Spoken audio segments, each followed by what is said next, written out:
歡迎收睇官攝辨識癌症患者中醫膳食調理第二集。上集回顧，我哋講咗癌症飲食嘅兩大誤區：過度溫促進補同極端忌口，提出扶正不助邪、清解不傷正嘅核心理念，同埋中醫腫瘤食療嘅四大核心原則。文獻數據顯示，肺癌初診氣陰兩虛佔 38.4%， 大腸癌術後脾虛佔 47.1%。今集我哋會深入講解舌象觀察四步法、三大臨床舌象趨勢同埋四大症型嘅完整食療方案。觀察舌象有四步法。第一步，睇舌質顏色，淡白係氣血虧虛，淡紅係正常或輕虛，鮮紅係內熱，紅係熱毒心重，紫陰係血瘀。第二步，睇舌苔狀態，薄白苔係正常或輕症，白膩苔係痰濕內阻，黃苔係熱症，厚膩苔係濕濁內盛，小苔或者無苔係陰虧。第三步，睇舌體外形，半大舌代表水濕停留，齒痕舌代表脾虛氣弱，裂紋舌代表陰液虧虛，舌面有瘀點代表血瘀。第四步，睇津液狀態，濕潤代表津液充足，乾燥代表津液好傷，黏膩代表濕濁較重。臨床上我哋要識得找大方向，主要睇三大舌象趨勢。第一大趨勢，濕氣偏重，源於脾胃虛弱。典型舌象係舌淡紅、白膩苔、半大齒痕、水潤。高發場景係大腸癌術後，發生率 47.1%， 同埋化療中期嘅脾虛濕阻。飲食方向係健脾化濕，推薦食材有山藥、小米、芡實，禁忌生冷同甜膩。第二大趨勢，津液虧虛，即係身體乾燥。典型舌象係舌偏紅、小苔無苔、裂紋、瘦乾。高發場景係放療後，化療後期肝腎陰虛發生率 27.1%， 同埋標靶治療。飲食方向係養陰潤燥，推薦食材有百合、銀耳、李、深海魚，禁忌辛辣同過燙。第三大趨勢，內熱熾盛，即係發炎明顯。典型舌象係舌紅、苔黃厚膩、口苦口乾灼熱。高發場景係化療早期，EGFR 標靶皮疹以及濕熱症發生率 14.3%。飲食方向係清淡清潤，推薦食材有綠茶同蔬果，禁忌油炸、辛辣同酒精。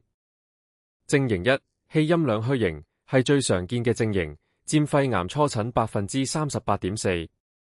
晚期非小細胞肺癌約 40%， 大腸癌術後第10日亦佔 38.1%。高發場景包括初診、手術後期、化療後期同復發轉移。舌象方面，舌淡白或者偏紅，苔薄白或者小苔，舌體偏瘦，血色不足。伴隨症狀包括極度疲乏嗜睡、氣短懶言、口乾但不欲飲、頭暈目眩、面色蒼白、傷口愈合慢。首選食療係山藥雞蓉小米粥。食材用山藥150克、雞胸肉100克剁蓉、小米80克，加適量溫水。山藥補脾陰，雞蓉補氣血，小米溫中和胃，三者兼顧氣陰相補，係術後同恢復期嘅理想主食。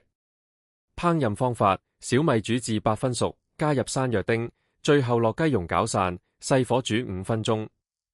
輔助食療方面有太子參黃精瘦肉湯，食材用太子參15克、黃精15克、瘦豬肉200克、生薑2片，益氣養陰，補血生津，性質平和不燥。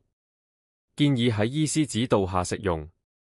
症型二，脾虛濕阻型係大腸癌最常見嘅症型，大腸癌術後佔 47.1%， 術前佔 27.5%。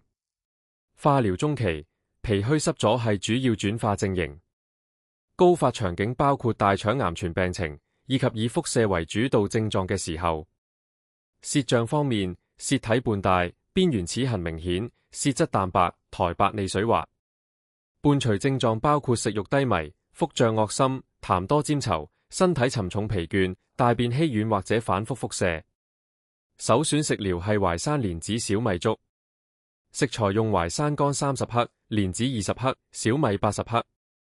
淮山補脾益氣，蓮子固腸止瀉，小米溫中補虛。烹飪方法：蓮子先浸2個鐘，同小米一齊煮30分鐘，加入淮山粉攪勻再煮10分鐘。腹瀉嚴重嘅時候，可以將小米換成白米。輔助食療有陳皮沙人淮山瘦肉湯、陳皮理氣健脾、沙人溫中行氣、淮山補脾，專門緩解濕阻氣滯導致嘅腹脹、噁心同腹瀉。症型3：肝腎陰虛型，係化療同放療後期最常見嘅症型，大腸癌術後佔 27.1%， 術前佔 17.4%。化療後期呢個係主要症型。高發場景包括化療後期、放療後同標靶治療。舌象方面，舌偏紅、小苔或者無苔，舌面乾燥有縱向裂紋。伴隨症狀包括持續口乾煙燥、反覆口腔潰瘍、皮膚乾癢脫色、失眠多夢、手足心發熱、午後潮熱。首選食療係百合銀耳蓮子羹，唔使加糖。食材用百合20克、銀耳15克泡發，蓮子20克。百合潤肺滋陰，銀耳養胃生津，蓮子清心安神，性質平和滋潤，不寒不燥。烹飪方法：銀耳泡發絲小朵，所有材料加水燉1個半鐘，唔建議加糖。輔助食療方面有豆腐蒸蛋羹，食材用嫩豆腐150克，雞蛋2顆，溫開水150毫升，質地軟嫩濕潤，高蛋白低負擔，非常適合口腔潰瘍疼痛同吞咽困難嘅患者。症型4：濕熱或者熱毒型，屬於混合症型，獨立出現率較低。純熱毒刺性極少作為獨立主症型，喺非小細胞肺癌7大症型中只排第5位，臨床上以混合症形式出現。高發場景包括術前、化療初期同EGFR標靶皮疹急性期。舌象方面，舌紅或者紅，苔黃燥或者黃膩，舌面偏乾。首選食療係蓮藕雪梨瘦肉湯，蓮藕清熱涼血，雪梨潤肺生津，瘦肉滋陰，常溫飲用，唔可以冰鎮。飲食原則以清淡清潤為主，必須忌酒精、辛辣燒烤、麻辣火鍋、甜膩，忌人參、黃、鹿茸等溫燥補品。但要留意，化療後期出現熱象，應該優先考慮係陰虛內熱。今集總結，我哋學咗舌象4步觀察法：睇顏色、睇舌苔、睇外形、睇津液。3大臨床趨勢幫你快速定位：濕氣重就健脾化濕，津液虧就養陰潤燥，內熱性就清淡清潤。4大症型按臨床佔比排序，氣陰兩虛最常見佔 38.4%， 脾虛濕阻大腸癌最多佔 47.1%， 肝腎陰虛化療後期主導佔 27.1%， 濕熱熱毒係混合症。